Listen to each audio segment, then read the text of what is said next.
All right, so last night we watched The House, which is on Netflix as of January 14th. So we're a little behind on that one. To say the least. Originally, I did see horror attached to this, but now it just says animation, comedy, drama, mystery, thriller, which is a little more accurate. Accurate. Sure. So this is a stop motion animation film that is broken into 3 different parts. You would think that it would be the same house over and over. It is not. Tis not. So it should be the house is, not the house, but it's their house. Yeah, so it's a house. It's the house. How about a house? Or the houses? House. Houses? No, house is taken. Oh, you're right. House is taken. Yeah. I don't know. Doesn't really matter. Across different eras, a poor family, an anxious developer, and a fed-up landlady become tied to the same mysterious house. Oh. Same mysterious house? Wait. Okay, the second one eras, is... So I guess it's... Because I know the third one kind of looks like it with the top part. Yeah. But the second one? Really? I guess that's the same house? Yeah. It didn't look like the same. It didn't have that big top part and everything. There's the same house? But, I mean, that would make sense. Because the top part was added in the third one, in the third segment. So if it goes from the first, like when it's initially built, and then the second... But in the first one, it's where they show the what do they call that? Like a dome? Yeah, I guess. I didn't... Well... I mean... I guess that makes way more sense then. Yeah. The house. That works. The title works. We're sticking with that title. Shit. The house. Really? Yeah, I didn't know it was actually supposed to be all the same house. It looks... Because it's different eras. Different stories. And then the third house is like... I guess that's like way in the future? That's what I thought. Right? Yeah. Like once the flooding has happened? Yeah. Okay. They're so wildly different. And the houses do look fairly different when they start. I guess I just thought that they were different houses. But I guess now that it says that they're the same, I'm okay. Yeah. I feel like the first and the third I can definitely see. But I felt like the second was a totally different house. Yeah. But I guess I'm totally wrong on that. Anyways, that being said, this has kind of got that same style as maybe like, what is that, Wallace and Gromit and Chicken Run. Yeah. Yeah. The first one definitely has the horror aspects. The second one, kind of-ish, maybe a little. Yeah. And the third, not at all. But what did you think of the movie? I really liked it. Yeah. The first segment is my favorite because it is like the scariest, and I really liked the ambiance and the mood and everything. The people's faces in the first one freaked me out a lot, though. I think I told you like 20 times while we were watching it that they were like really tripping me out with how small their faces are compared to the rest of their head. Yeah. But I like stop motion a lot. I think that it's a really cool, it takes a ton of work, obviously. So it's awesome to see like this finished product that, clearly so many people worked on. I mean, each segment is directed by a different person. So you have that. And then I'm assuming that the people who were actually doing the stop motion probably changed a little throughout as well. But I like it. It's got a really good, the first one reminds me of Over the Garden Wall a little bit in terms of the atmosphere. Kind of, set in a different time. It's sort of antiquated, I guess would be the word. But the second segment reminded me of Joe's apartment. Yeah. And the third segment was very sad. Yeah. But altogether, I had a good time watching it. What about you? Yeah, I quite enjoyed it. And,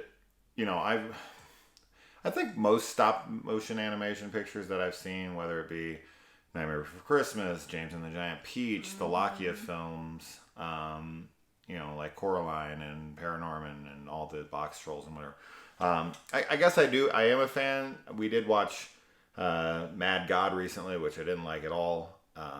But this is just kind of more that fantastic Mr. Fox. Yes. I think one thing that's interesting, and I think it's probably what threw me off, at least, for not realizing that they're the same house, is that we're in a world. So I guess it's supposed to be the same house, which would mean it's the same universe in each iteration of the story.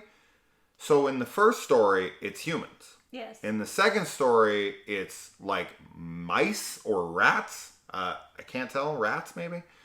And the third one, it's cats. Mm-hmm. So in this universe, because they're all human-sized within the house, it's not like rats live in there and they're like rat size in a huge house. No. They're the size of humans. Yeah. Then the cats are the size of humans because in proportion to the house, right? If it was always animals throughout, then it would be like, well, it's just, it's an animal world. Sure. Where they're like Zootopia or something, where everything is the size of the animal in which it's made for. But this one, it's humans, rats or mice, and cats. And they're all the same size. Yeah. And they're all in the same house. So, but none of them have animals or humans in their story that show up.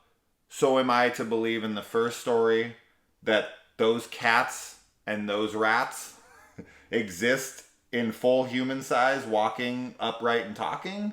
I mean, or is it just possible? because it's supposed to be? It's the same house, right? So it has to be fantasy, right? It's fantasy. I'm just saying. It definitely could be that. Or that's where my brain disconnected. Is what I'm saying. Yeah, and I think that's also why I thought it was a different house too, because it was like, oh, it's just a different universe that we're in now, and I was fine with that. I had no problem with it. But maybe the humans all go extinct, and then the rats take over, and then the cats are like, we're gonna kill all the rats, and then that's why they're the last ones.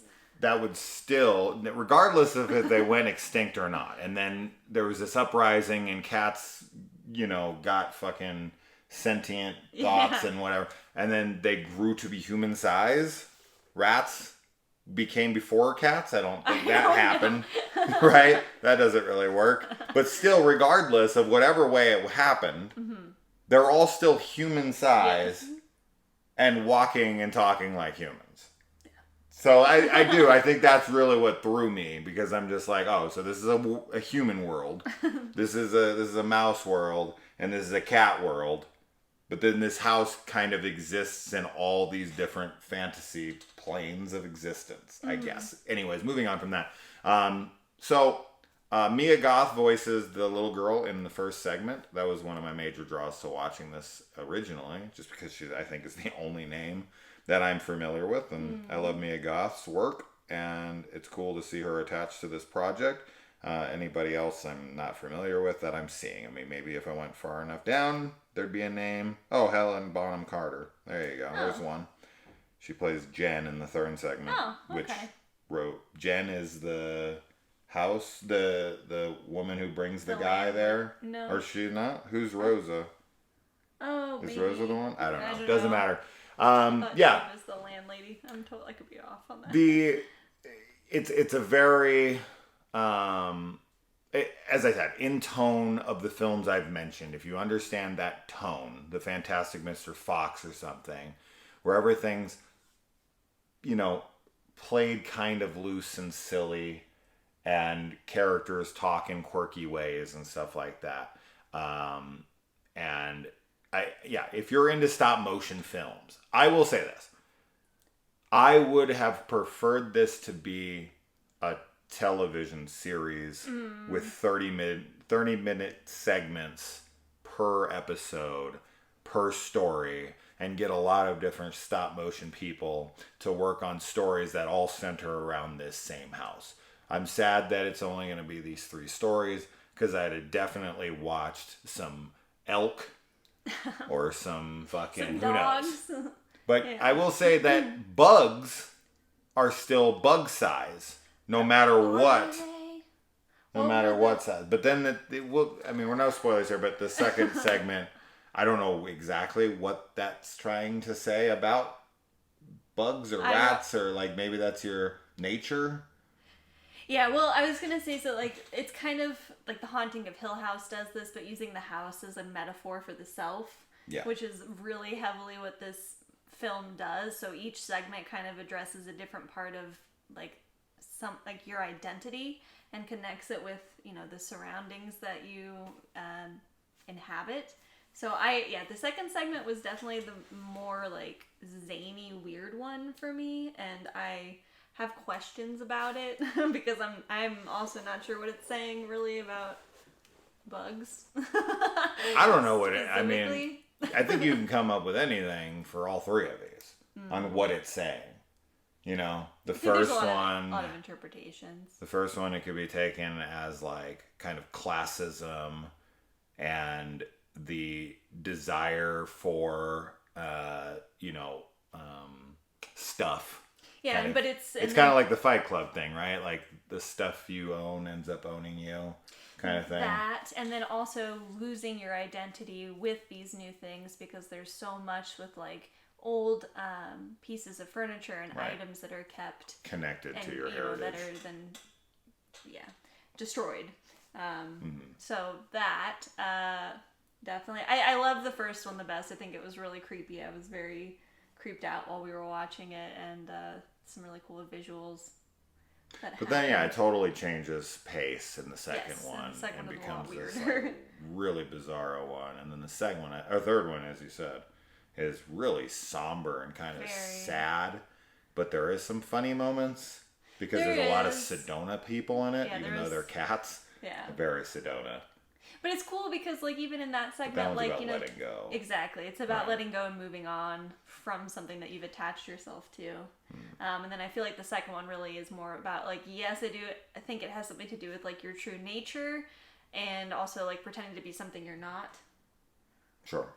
But it also is sad. All of them are sad in the end, really. Yes. None of them have a happy end. I mean, I guess the third one does Third one have has a happy yeah, ending. Third one has a happy But ending. the first and the second both left me feeling sad at the end and just kind of Yeah. like, oh, that's a bummer. Well, the first and the second kind of start promising Right. and end sad, Yes. and the third one kind of starts sad and ends happy. Yeah.